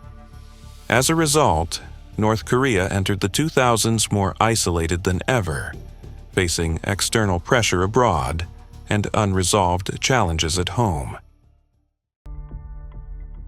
It is perhaps no surprise that, amid growing hostility, Kim Jong-il continued to develop North Korea's nuclear program. The 1994 agreement, brokered with the help of Jimmy Carter, had slowed progress but did not stop it.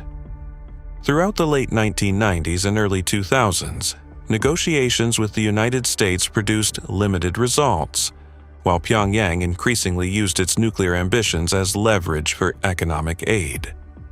By 2002, U.S. intelligence believed North Korea may already possess at least one nuclear weapon, with the capacity to produce more.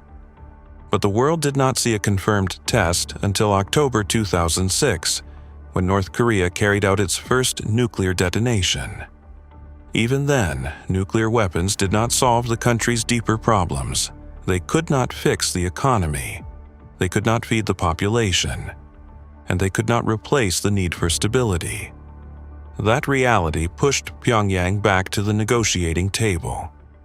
In 2007, following talks with the United States, South Korea, China, Japan, and Russia, North Korea agreed to disable key nuclear facilities, including its main reactor at Yongbyon, in exchange for fuel aid and diplomatic concessions. But the agreement did not hold. Disputes over inspections and continued missile testing quickly undermined trust. As tensions rose and sanctions followed, North Korea reversed course. The program resumed, and the cycle of escalation began again. One of the most damaging internal crises of Kim Jong-il's rule came not from war or famine, but from economic policy.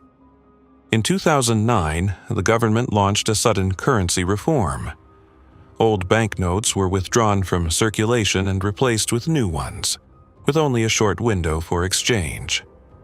Strict limits were imposed on how much money individuals could convert, meaning that many people were unable to exchange their savings in time. In practice, large portions of personal wealth were simply erased. The goal was clear. The regime aimed to reduce inflation and weaken the growing market economy by targeting private savings, particularly those accumulated through black market activity. But the plan quickly unraveled. In an attempt to protect state workers, the government allowed wages to remain numerically the same after the reform. In reality, this effectively multiplied incomes overnight, injecting vast amounts of money back into the system. The result was immediate. Prices surged, confidence collapsed, and the economy fell into confusion. Markets, already central to everyday survival, were disrupted. Shortages followed. Attempts to impose price controls failed as people increasingly ignored official rates and turned to informal trade. What made the crisis especially dangerous was not just the economic damage, but the reaction. For one of the first times, reports emerged of unusually open frustration among the population. Even officials appeared unsettled by the scale of the disruption. By early 2010, the situation began to stabilize. Markets gradually resumed their role, and many of the restrictions were quietly rolled back. The government, in effect, retreated from its own policy. The episode was quickly buried. Responsibility was shifted onto lower-level officials, and public discussion disappeared. But the impact remained. The currency reform had exposed just how fragile the system had become, and how close it could come to breaking under its own decisions. Internal crises did little to ease tensions on the Korean peninsula. Disputes, especially over valuable fishing grounds in the Yellow Sea, continued to flare into armed confrontations. In November 2009, North and South Korean naval forces once again exchanged fire near Daejeong Island. The clash was brief, but it reinforced how volatile the situation remained. Just a few months later, tensions escalated dramatically. On the night of March 26, 2010, the South Korean corvette ROKS Cheonan was rocked by a sudden explosion near Baehyang Island. Within minutes, the ship broke in two and sank. 46 sailors were killed. An international investigation concluded that the ship had likely been struck by a North Korean torpedo, launched from a small submarine. Fragments were recovered, and the findings pointed in that direction. North Korea denied any involvement. Alternative explanations, including the possibility of a mine or structural failure, were also raised and debated. Despite this, South Korea and its allies maintained that Pyongyang was responsible. The incident caused relations to sharply deteriorate. Tensions rose. Rhetoric hardened. Later that same year, the situation escalated again. In November 2010, North Korea fired artillery at Yeonpyeong Island, striking both military positions and civilian areas. People were killed, and others were injured. South Korea responded with return fire. It was one of the most serious direct confrontations between the two sides since the Korean War. Each blamed the other. Neither backed down. Decades after the armistice, the peninsula remained on edge. In December 2011, North Korea once again faced a sudden transition of power. On December 19th, the government announced that Kim Jong-il had died 2 days earlier from a heart attack. According to official reports, he passed away while traveling aboard his personal train. The exact circumstances remain unclear. As with the death of his father, the country entered a period of intense public mourning. Crowds gathered to hear the announcement. Scenes of grief spread across cities and towns. The funeral in Pyongyang was a carefully orchestrated display, watched by millions. From the outside, these reactions raised familiar questions. How much of the mourning was genuine? And how much reflected decades of political culture and expectation? As before, the answer is difficult to determine. Kim Jong-il's rule had been very different from his father's. He had inherited power rather than fought for it. His leadership was marked by economic hardship, international isolation, and the continued expansion of the state's military and nuclear programs.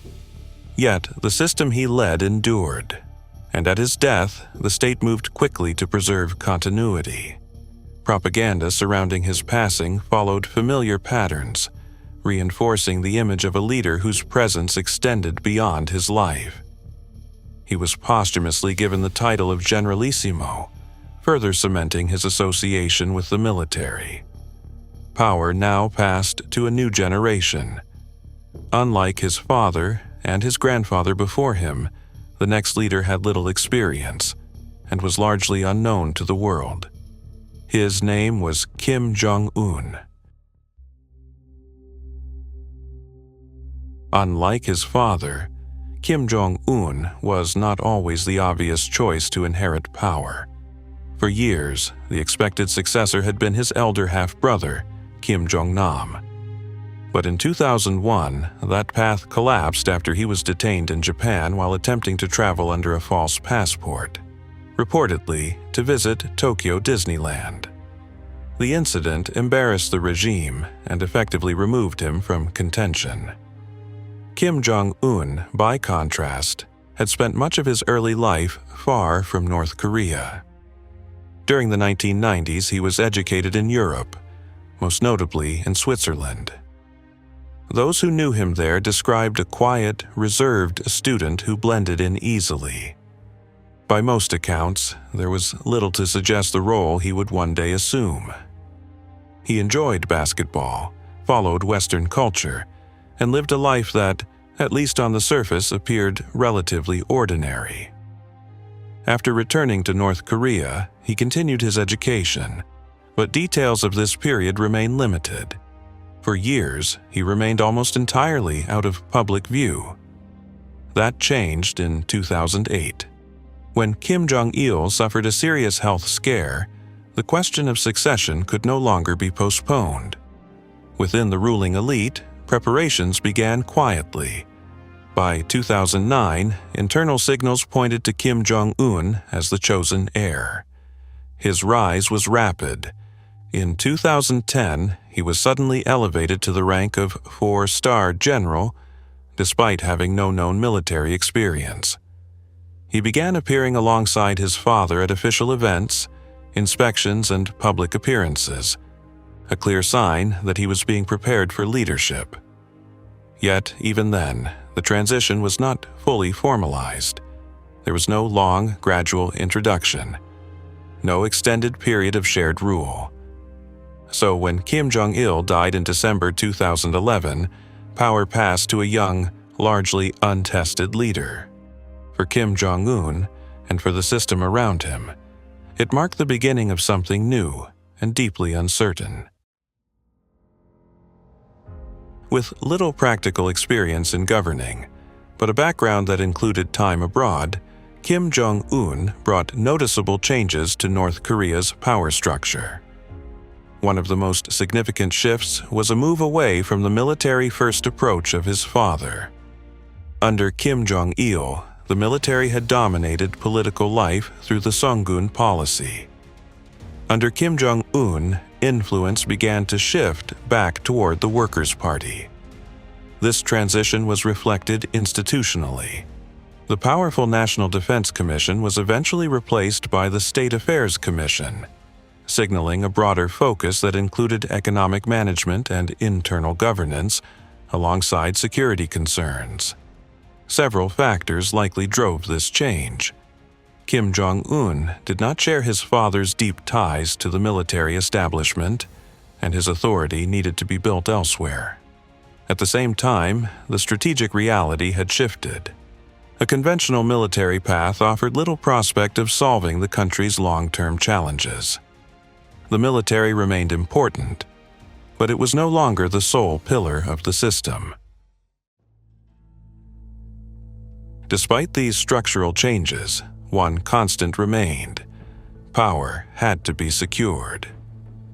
One of the most dramatic moments of Kim Jong-un's early rule was the purge of his uncle, Jang Song-thaek. A senior official with decades of experience, Jang had been widely seen as one of the most influential figures in the regime and a key supporter of Kim during the transition of power. But by 2013, that relationship had broken down. Jang was removed from his positions, publicly accused of corruption and disloyalty, and arrested. Shortly afterward, he was executed. The message was unmistakable. Even at the highest levels of the system, no position was secure. For a young leader consolidating power, it was a defining moment, a clear demonstration of authority. At the same time, Kim Jong-un began shaping a different public image. Compared to his father, he appeared more visible, more informal, and in some ways more approachable. In 2012, he made a widely noted public appearance at a concert in Pyongyang, featuring elements of Western-style entertainment, something rarely seen before at that level. Around the same time, he appeared publicly with his wife, Ri Sol-ju, a notable shift from previous leaders whose personal lives had largely remained hidden. These changes did not signal a transformation of the system, but they did suggest a different style of leadership. Kim Jong-un's image combined familiarity with control. A leader who appeared more modern, yet ruled within the same tightly structured system built by his predecessors. Few aspects of Kim Jong-un's personality highlight his differences from his predecessors more clearly than his love of basketball. It was not a passing interest. By multiple accounts, it had been part of his life since childhood. Classmates recalled him as a quiet student who became noticeably more confident on the court, where his competitive side came through. He followed the NBA closely and admired players like Michael Jordan. Unlike his father's private fascination with Western films, Kim Jong-un did not hide this interest. Instead, he brought it into the public eye. In 2013, former NBA star Dennis Rodman received an unexpected invitation to visit Pyongyang. He accepted. What followed was one of the most unusual relationships in modern diplomacy. Rodman returned to North Korea several times, meeting Kim Jong-un in person. The two were photographed together at basketball events, appearing relaxed, even friendly. The visits drew widespread attention and criticism. In 2014, Rodman was heavily criticized in the West after publicly singing "Happy Birthday" to Kim during one of his trips. Despite the controversy, the visits continued. Rodman held no official diplomatic role, but his access to Kim was rare. Some observers speculated that this informal connection could serve as a form of soft diplomacy, offering a unique channel of communication. In practice, however, the relationship produced little tangible political result. Still, it remains a striking example of how even in one of the most isolated countries in the world, unexpected connections can emerge.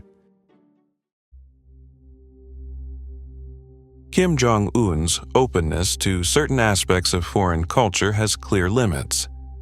In practice, cultural influence from outside the country remains tightly controlled. And in some areas, restrictions have become even stricter. The most important tool of control is information. Access to the global internet is extremely limited, restricted to a small number of approved users. For the vast majority of the population, online activity is confined to Gwangyang, a domestic network isolated from the outside world and fully monitored by the state. Beyond the internet, cultural expression is also regulated. Foreign films, music, and fashion that contradict state ideology are restricted. In recent years, particular attention has been given to South Korean media, including K-pop, which the government has openly criticized as a harmful influence. Penalties for distributing or consuming banned content can be severe. Even everyday appearance is subject to guidelines. Clothing is expected to reflect modesty and conformity, while hairstyles are often presented within a limited range of acceptable styles, reinforcing uniformity over individual expression. To an outside observer, these rules may seem excessive, but within the logic of the system, they serve a clear purpose. North Korea's leadership views uncontrolled cultural influence as a potential threat to stability. Exposure to foreign media brings not only entertainment, but alternative ways of thinking, including ideas about society, economy, and individual freedom. For the regime, the issue is not simply music or fashion, it is what they represent. In a country built on strict ideological control, even small openings can carry larger risks. And so, those openings are carefully managed, or closed entirely. So, what does everyday life look like in North Korea today? In many ways, it is more familiar than one might expect. For most people, the day follows a routine. They wake up, spend time with family, go to work, and return home. Jobs are typically assigned through the state, and daily life is structured around those responsibilities.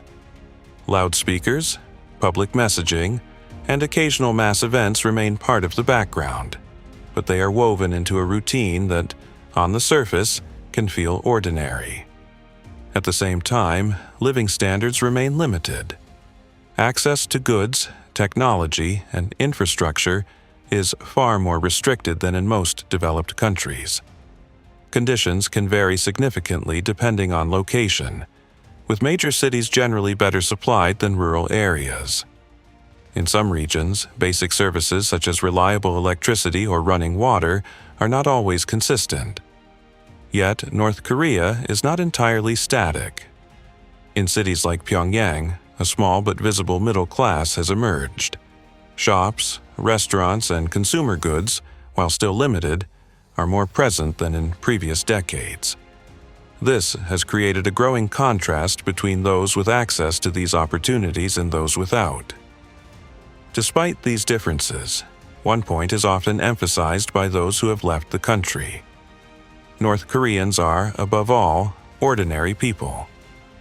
Their lives are shaped by the system they live under, but much of their day-to-day focus is familiar: family, work, relationships, and personal concerns.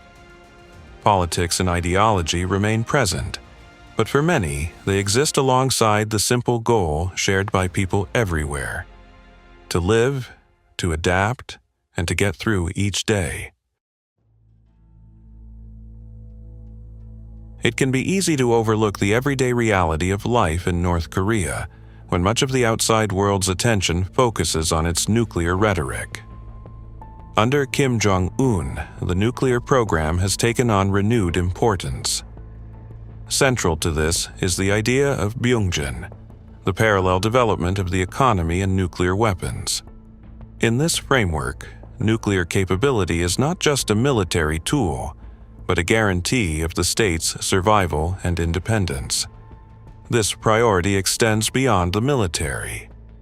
Education and scientific talent are increasingly directed towards strategic industries, including missile and nuclear development. While North Korea had already developed nuclear weapons under Kim Jong-il, the focus under Kim Jong-un shifted toward delivery systems. Ballistic missile technology became a central objective. Early signals of this approach appeared in 2012 with the launch of the Hwangmyeong 3 satellite. Although presented as a civilian space program, the launch was widely interpreted as a test of long-range missile technology, since both rely on similar systems. Tensions rose further in 2013, when North Korea conducted another nuclear test, prompting international condemnation and sharp rhetoric. Such cycles, testing, escalation, and temporary de-escalation, became a recurring pattern. A major milestone came in 2017. North Korea tested the Hwasong-15, an intercontinental ballistic missile believed capable of reaching parts of the United States. With that test, the country demonstrated a significant advance in its strategic capabilities, one that would reshape its position on the global stage and deepen the tensions that define it today.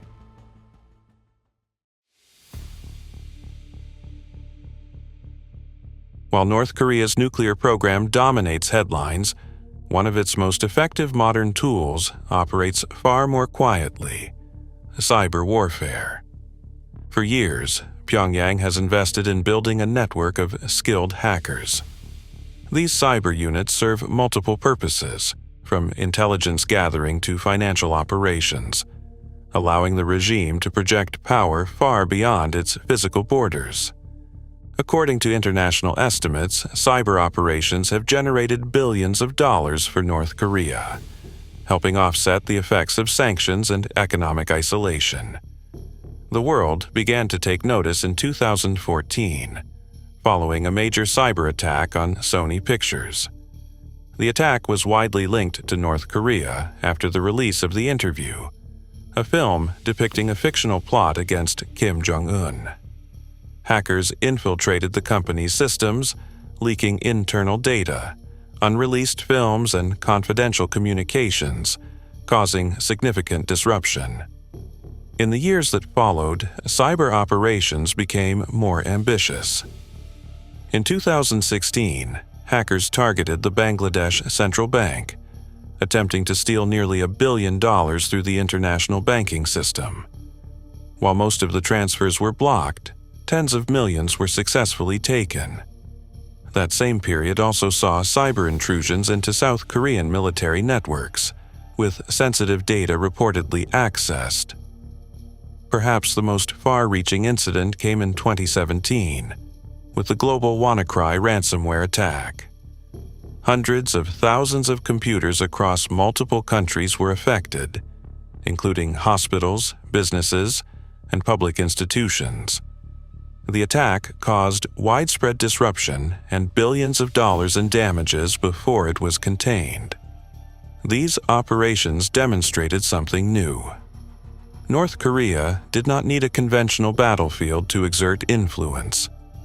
In cyberspace, it had found a domain where it could operate asymmetrically, challenging far larger and more powerful nations, with tools that were difficult to trace and even harder to stop.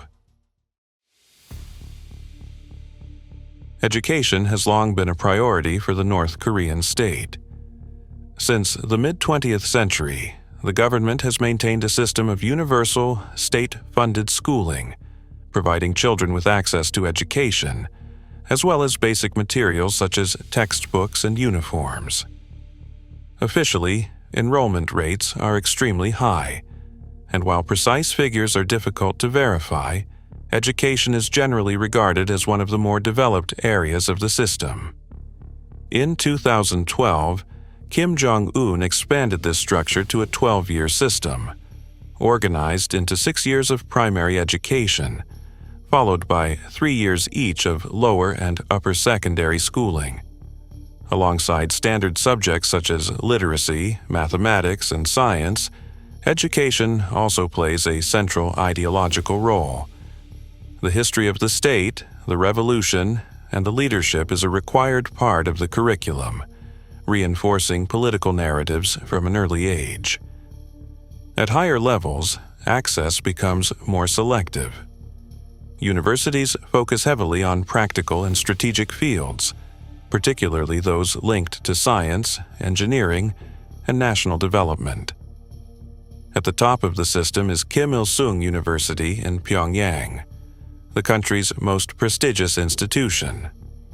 However, the system also reflects the country's isolation. Academic exchange with the outside world is limited, and opportunities for international collaboration remain restricted. In recent years, there have been small openings. A limited number of foreign students, primarily from China, study in North Korea, while some of the country's most trusted students are allowed to study abroad.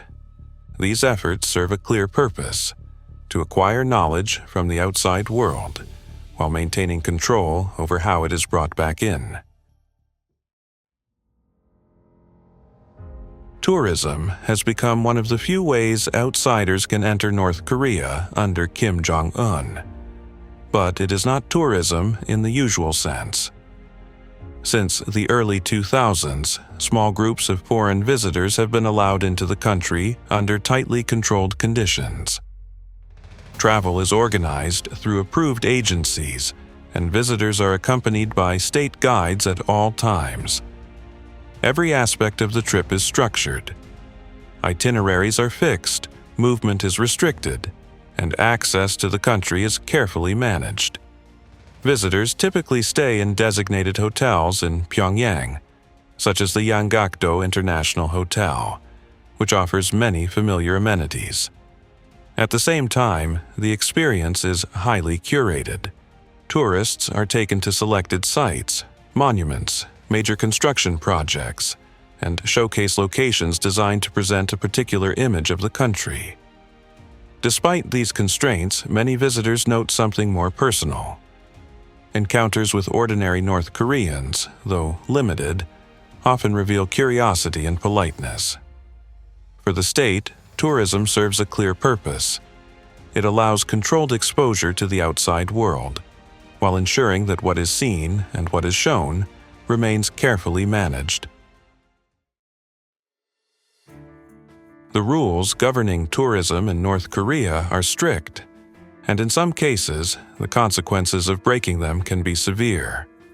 One of the most widely known cases is that of OTTO WARMBIER, an American college student. In December 2015, he joined an organized tour to North Korea. After several days in the country, he was detained at the airport shortly before departure. North Korean authorities accused him of attempting to remove a propaganda poster from his hotel. Such acts are treated as serious crimes under the country's laws. In early 2016, WARMBIER appeared in a public statement, delivering a confession in which he admitted to the act. The circumstances under which the statement was made remain unclear. He was later sentenced to 15 years of hard labor. For more than a year, negotiations for his release continued. In June 2017, WARMBIER was returned to the United States. However, his condition had dramatically deteriorated. He was unresponsive and had suffered severe neurological damage. North Korean officials stated that he had fallen into a coma due to illness. U.S. doctors were unable to determine a definitive cause, but confirmed that he had experienced significant brain injury. WARMBIER died shortly after returning home. The case drew widespread international attention and condemnation. It highlighted the risks associated with travel to North Korea, and the stark differences between its legal system and those elsewhere. Given the conditions inside the country, it is not surprising that some North Koreans attempt to leave. Defections have occurred since the state's earliest years, though their numbers have changed over time. At certain points, thousands manage to escape each year. In recent years, however, that number has fallen sharply. Stricter border controls and increased surveillance have made escape far more difficult. The most direct route, across the demilitarized zone into South Korea is also the most dangerous. It is one of the most heavily guarded borders in the world, lined with fences, patrols, and military defenses. More commonly, escape attempts are made across the northern border into China. This route, while still heavily monitored, offers more opportunities due to its length and terrain. But crossing the border is only the beginning. In China, North Korean defectors face a serious risk of detention and repatriation. For this reason, many continue their journey through multiple countries, often traveling in secret across Southeast Asia in hopes of reaching a place where they can safely seek asylum. South Korea has long accepted North Korean defectors, providing a path for resettlement. But reaching that point can require a long and uncertain journey. For those who are caught attempting to escape, the consequences can be severe. As a result, escape has become increasingly rare, not because the desire to leave has disappeared, but because the risks have grown higher than ever. Even distance from North Korea did not guarantee safety, not even for members of the ruling family. Kim Jong-nam, the elder half-brother of Kim Jong-un, had long lived outside the country after being passed over as successor. He spent years moving between different countries, living relatively quietly, though he occasionally voiced criticism of the regime. In February 2017, his life came to a sudden end. While waiting for a flight at Kuala Lumpur International Airport, he was approached by two women. Within seconds, they carried out the attack and quickly walked away. Shortly afterward, Kim Jong-nam began to feel unwell. He sought help, but his condition deteriorated rapidly. He died within a short time. Authorities later determined that he had been exposed to VX nerve agent, a highly toxic and internationally banned chemical weapon. The case quickly drew global attention. The two women involved were arrested, but claimed they had believed they were participating in a prank for television, having taken part in similar staged encounters beforehand. Investigations suggested a more organized operation behind the attack. While the full chain of responsibility has never been publicly resolved, the assassination was widely interpreted as a targeted killing. The incident sent a clear message that even far from home, the reach of the regime could extend further than many had assumed. Dealing with North Korea has always been unpredictable. So when Donald Trump became U.S. president in 2016, many wondered how this already fragile relationship would evolve. At first, tensions escalated. Both sides exchanged sharp rhetoric, and North Korea continued its missile and nuclear tests, including the major breakthrough in 2017. But then, unexpectedly, the tone shifted. In 2018, North Korea sent a delegation to the Winter Olympics in South Korea, opening the door to renewed dialogue. Soon after, leaders from North and South Korea met at the demilitarized zone, signaling a willingness to ease tensions. That momentum carried into a historic moment. In June 2018, Kim Jong-un and Donald Trump met in Singapore, the first-ever summit between a sitting U.S. president and a North Korean leader. They agreed in principle to work toward denuclearization, while the United States signaled a reduction in certain military exercises. A year later, in 2019, the two leaders met again at the DMZ in another unprecedented encounter. For a brief period, it seemed that a new chapter might be beginning, but progress proved fragile. Talks stalled later in 2019, as both sides struggled to agree on the terms of denuclearization and sanctions relief. By the end of the year, negotiations had effectively broken down. North Korea resumed weapons testing, and the moment of optimism faded. Once again, the cycle returned: tension, isolation, and uncertainty about what might come next. So, where does North Korea stand today? In many ways, the country remains deeply familiar, and yet quietly evolving. In recent years, North Korea has continued its missile testing program, including increasingly advanced systems designed to reinforce its nuclear deterrent. These tests are often accompanied by strong rhetoric toward the United States and South Korea, though such statements have become almost routine. At the same time, Pyongyang has strengthened its position on the global stage through shifting alliances. Relations with Russia have deepened, particularly following the war in Ukraine, with growing signs of military and strategic cooperation. Ties with China remain critical, providing economic and political support in an increasingly divided world. Internally, the country has emerged from the COVID-19 period more isolated than before. Border controls remain tight, and while some trade has resumed, the economy continues to face significant challenges. Yet, North Korea is not frozen in time. Limited modernization continues in key areas.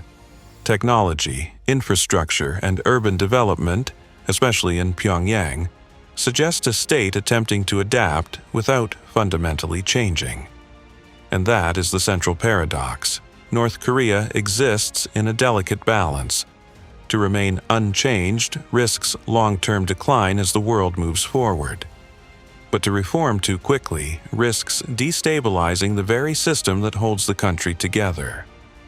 This dilemma has defined the country for decades, and it remains unresolved.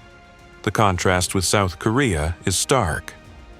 Separated by one of the most fortified borders in the world, the two nations have followed radically different paths.